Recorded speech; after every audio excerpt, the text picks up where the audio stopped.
A splash of sticky, dark soda ruined her uniform. The rich kids laughed, thinking it was just a harmless prank on a nobody waitress. They didn't know the quiet black woman wiping her tears was married to the most ruthless syndicate boss in the city. Their laughter was about to cost them everything. The Friday night dinner rush at the Azure Room was a symphony of clinking crystal, hushed conversations, and the ambient hum of extreme wealth. Located in the heart of downtown Chicago, it was the kind of establishment where reservations were booked months in advance, and the appetizers cost more than most people's weekly groceries. Maeve loved working there. As a tall, strikingly beautiful black woman with a warm smile and a fierce work ethic, she had become one of their top servers. To her colleagues, Maeve was an enigma. She drove a humble sedan, never complained about double shifts, and spoke fondly of her husband, though she never brought him around. She told them he worked in import-export, which was technically true. What she didn't tell them was that her husband, Andrew, controlled the entire Midwestern flow of illicit goods for a notorious Korean syndicate. Maeve worked because she craved normalcy. She had grown up fighting for everything she had, and the physical exhaustion of a restaurant shift kept her grounded. Andrew, despite his lethal profession, adored her. He had built an empire of shadows, but Maeve was his singular source of light. Their agreement was simple. His dark world would never touch her bright one. She would have her normal life, and he would keep the violence far away from their doorstep. That fragile boundary shattered at Table 4. Table 4 was occupied by Bradley Carmichael and Chloe Davenport. Bradley was the 24-year-old heir to Carmichael Real Estate, a young man who had never been told no in his entire life. Chloe was a prominent socialite and aspiring influencer, her phone constantly glued to her hand as she documented her opulent, empty existence. From the moment Maeve approached their table, the hostility was palpable. "We've been waiting for 10 minutes, Bradley snapped, not looking up from his menu. Is the service always this glacial, or is it just you?" "I apologize for the wait, sir," Maeve said, her tone perfectly measured, keeping her customer service smile firmly in place. "Can I start you off with something to drink?" Chloe finally looked up, her gaze raking over Maeve's neatly pinned natural hair and crisp white uniform with undisguised disdain. "Just get him a scotch, and I want a Diet Coke. Make sure the glass is actually clean." Maeve nodded, ignoring the sharp sting of the insult. She retreated to the bar, took a deep breath, and prepared their drinks. She had dealt with entitled trust fund kids before. It was part of the territory in fine dining. But as the evening progressed, the couple's behavior escalated, from casual rudeness to targeted cruelty. They complained about the temperature of the soup, mocked the way Maeve pronounced the French entrees, and snapped their fingers at her as if she were a misbehaving dog. Maeve's jaw ached from clenching it. She thought of Andrew.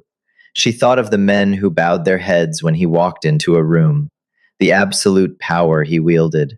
If Andrew knew how these two were speaking to her, Bradley and Chloe would disappear before the dessert course. But Maeve swallowed her pride. She didn't want someone hurt over petty insults. She just wanted to finish her shift. The climax of their cruelty arrived with the main course. Maeve carefully placed a prime cut of Wagyu beef in front of Bradley. As she reached over to set down Chloe's side dish, Bradley suddenly shifted his arm, intentionally knocking his elbow hard against Maeve's side. Maeve stumbled, desperately trying to balance her heavy serving tray. She managed to save the plates, but a full glass of regular Coca-Cola, which Bradley had ordered specifically to replace Chloe's diet drink, tipped over. But it didn't just spill on the table. In a fluid, unmistakable motion, Bradley grabbed the base of the tipping glass and shoved it directly toward Maeve. The dark, freezing liquid splashed violently across Maeve's chest. The sticky syrup soaked instantly into the pristine white fabric of her uniform shirt, dripping down her apron and onto her polished black shoes. The clatter of ice cubes hitting the hardwood floor echoed loudly in the suddenly quiet dining room. Maeve gasped, the shock of the cold liquid freezing her in place. Bradley didn't apologize. Instead, he burst into a loud braying laugh. Chloe, who had her phone propped up against a wine glass the entire time, let out a high-pitched giggle. "Oh my God, you are so clumsy," Chloe shrieked, clearly performing for the camera that was actively recording the incident. "Look at you! You look ridiculous!"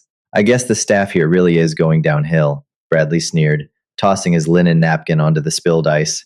"Clean this up, and bring me a fresh drink. You're paying for this one." Maeve stood there, the sugary syrup seeping through to her skin. Her hands trembled. For a split second, the facade slipped. A fiery, dangerous rage flashed in her dark eyes, a look that mirrored the lethal intensity of the man she married. She looked at Bradley, and for a fraction of a second, the wealthy heir stopped laughing. He felt a sudden, inexplicable chill run down his spine, a primal warning that he had just stepped onto a landmine. But Maeve forced the fire down. She closed her eyes, inhaled the scent of expensive steaks and cheap soda, and nodded. Right away, sir, she whispered, her voice devoid of emotion.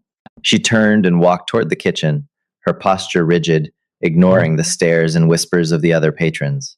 In the employee locker room, away from the cameras and the cruel laughter, she finally allowed a single tear of humiliation to slip down her cheek. She scrubbed at her shirt with wet paper towels, the brown stain spreading rather than fading.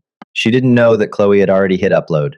She didn't know the video, captioned, "Clumsy waitress gets what she deserves, number fail, number Azure room," was already gaining traction. And she certainly didn't know that thousands of miles away from the bright lights of the restaurant, a storm was gathering. The penthouse overlooking Lake Michigan was an expansive fortress of glass, steel, and minimalist luxury. It was perfectly silent when Maeve stepped off the private elevator, save for the faint, melancholic notes of a jazz record playing in the study. It was past 1 a.m. Maeve slipped off her sticky shoes by the door, wincing at the squelching sound they made. She was exhausted, humiliated, and deeply cold. She just wanted a hot shower and the safety of her bed. You're late. Maeve jumped. Andrew emerged from the shadows of the hallway. He was a striking man in his late 30s, possessing sharp aristocratic features and dark, unreadable eyes. He was dressed flawlessly, as always, in a tailored charcoal waistcoat and trousers. The sleeves of his white shirt rolled up to reveal a glimpse of the intricate, dark tattoos winding up his forearms. His face immediately softened when he saw her.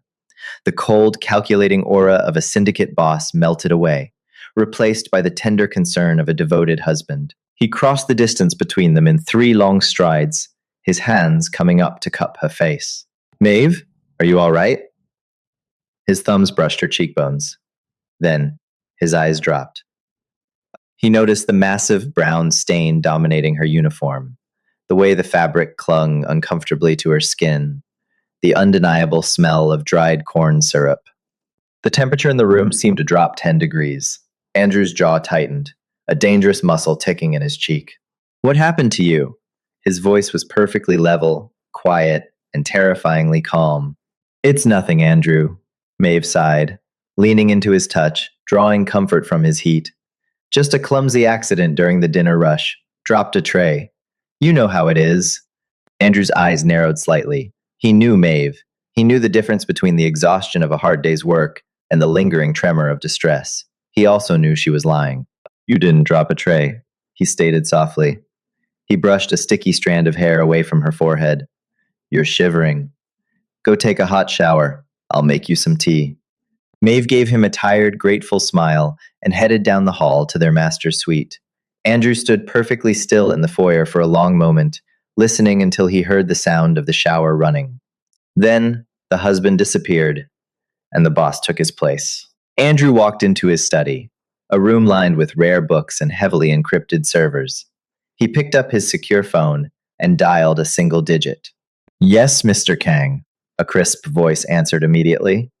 It was James, his chief fixer and head of intelligence. Maeve came home covered in soda, Andrew said, his voice devoid of all warmth. She says it was an accident. I don't believe her. Find out exactly what happened at the Azure room tonight. Pull the restaurant's security feeds. Speak to the manager. Give me names. Right away, sir. Andrew hung up.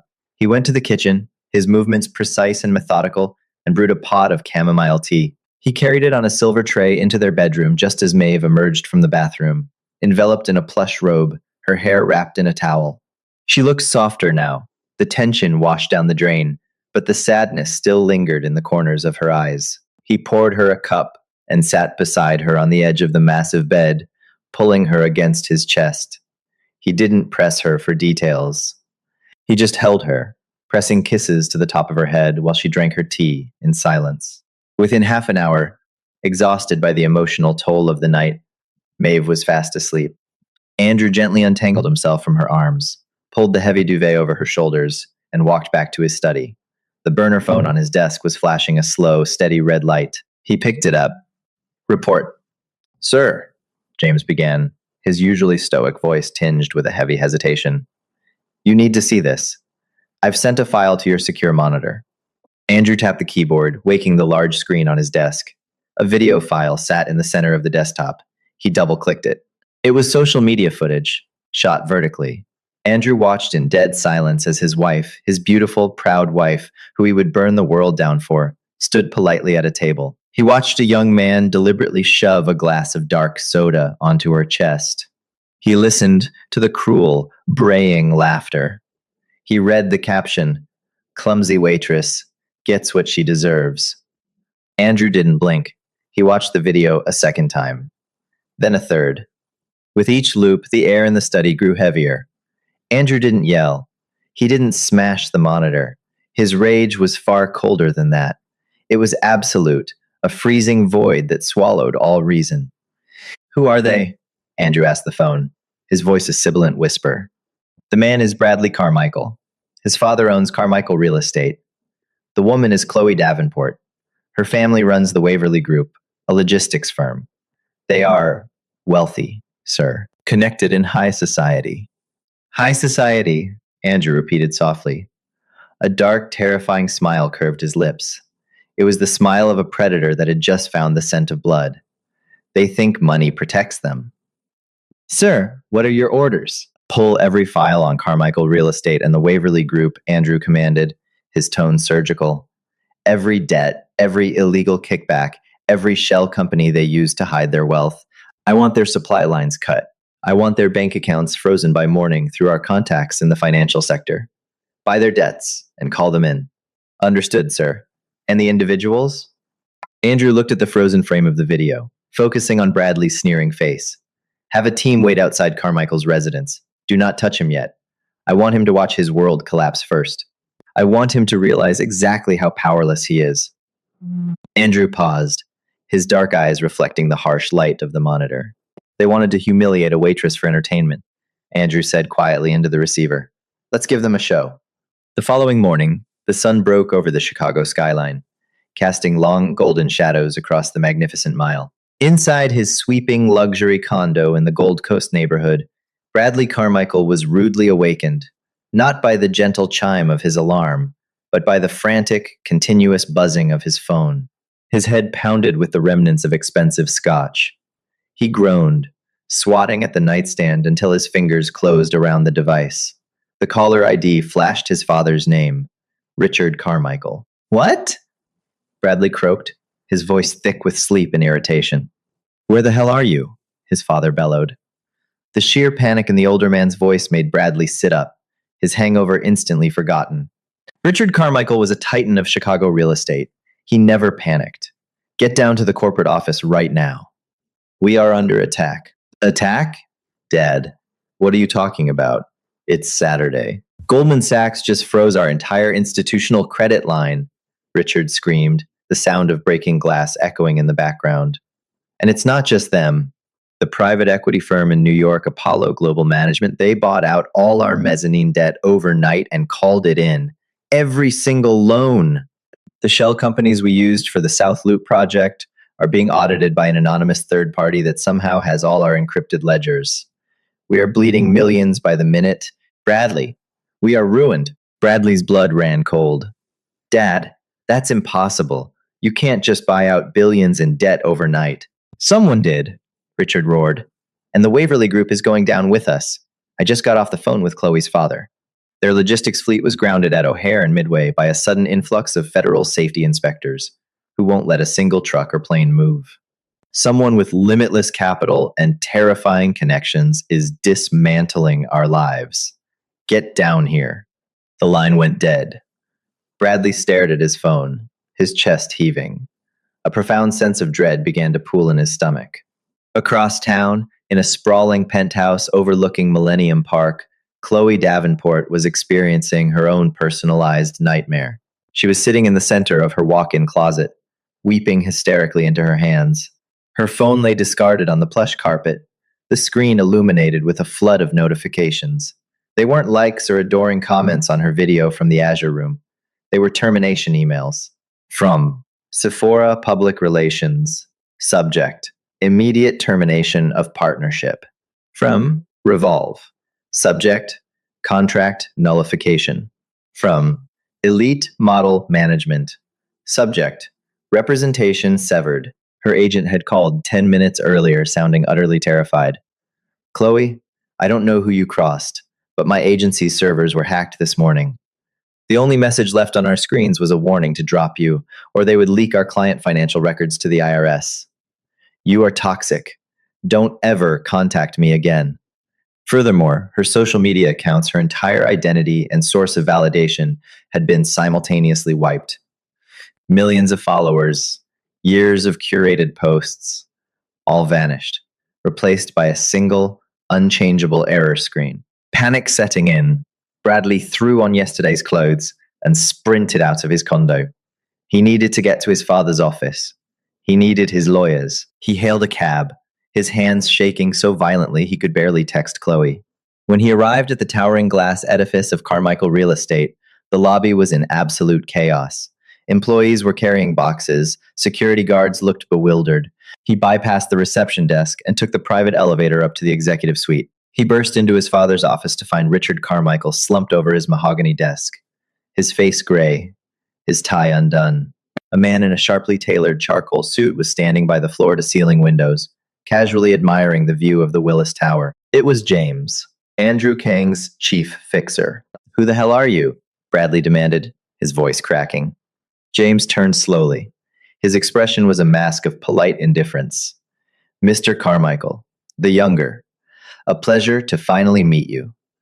I am a representative of the syndicate that now owns this building, your company, and, by extension, your immediate future." "Syndicate? You can't just steal a company," Bradley yelled, stepping forward. "We didn't steal anything," James replied smoothly, adjusting his cuffs. "Your father had severely over-leveraged this firm to fund his lifestyle. We simply purchased the debt at a premium from his creditors. Legally, Carmichael Real Estate is now a subsidiary of Kang Holdings. As of 10 minutes ago, your father has been removed as CEO. Your trust fund has been liquidated to cover the outstanding interest." Bradley felt his knees buckle. He looked at his father, who wouldn't meet his eyes. "Dad, tell him he's lying." "It's over, Brad," his father whispered brokenly. "They have everything. The offshore accounts, the bribes to the zoning commission. If we fight, we go to federal prison for the rest of our lives." "Why?" Bradley choked out, staring at James. "Why us? We don't even know you." James stepped closer, his cold eyes locking onto Bradley's terrified gaze. "You are correct. You do not know us. But last night, at exactly 8:45 p.m., you decided to assault a waitress at the Azure room. You poured a beverage on her and broadcasted her humiliation to the world. You thought she was a nobody." Bradley's jaw dropped. The memory of the sticky brown soda, the waitress's trembling hands, and his own cruel laughter hit him like a physical blow. The waitress. You destroyed a billion-dollar empire over a waitress? "You poured cheap soda on the wife of Mr. Andrew Kang," James said softly, the name landing like a death sentence in the silent office. "You did not just insult a waitress, Mr. Carmichael. You desecrated the queen of the largest underworld organization in the Midwest. Mr. Kang demands a meeting. You and Miss Davenport are expected at the Azure room at midnight. Do not be late." James walked past Bradley, pausing at the door. "Oh, and Mr. Carmichael, I suggest you dress comfortably." Midnight at the Azure room was usually a time of winding down, of staff wiping down tables and the last stragglers finishing their expensive wines. Tonight, the restaurant was locked, the shades drawn, and the closed for private event sign hung menacingly in the window. Outside, the sleek, intimidating silhouettes of black SUVs lined the curb. Men in dark suits stood at the perimeter, their postures relaxed, but their eyes scanning the empty street with lethal precision. Bradley and Chloe stood on the sidewalk, both trembling uncontrollably. Chloe's designer makeup was streaked with tears, her designer dress wrinkled. Bradley looked like a ghost. The reality of their situation had firmly crushed their arrogant spirits. They were no longer the untouchable elite, they were prey. The heavy mahogany doors swung open, and two heavily built men gestured for them to enter. Inside, the restaurant was dimly lit. The tables had been pushed aside, leaving the center of the hardwood floor wide open. At the very back of the room, sitting at table 4, the exact table where the incident had occurred, was Andrew Kang. He looked like a dark god sitting upon a throne of shadows. He was swirling a glass of expensive bourbon, his eyes fixed on the two terrified youths being marched toward him. The oppressive weight of his presence made it difficult for Bradley to breathe. This was a man who commanded violence with a mere whisper, a man who had dismantled 2 dynasties before breakfast.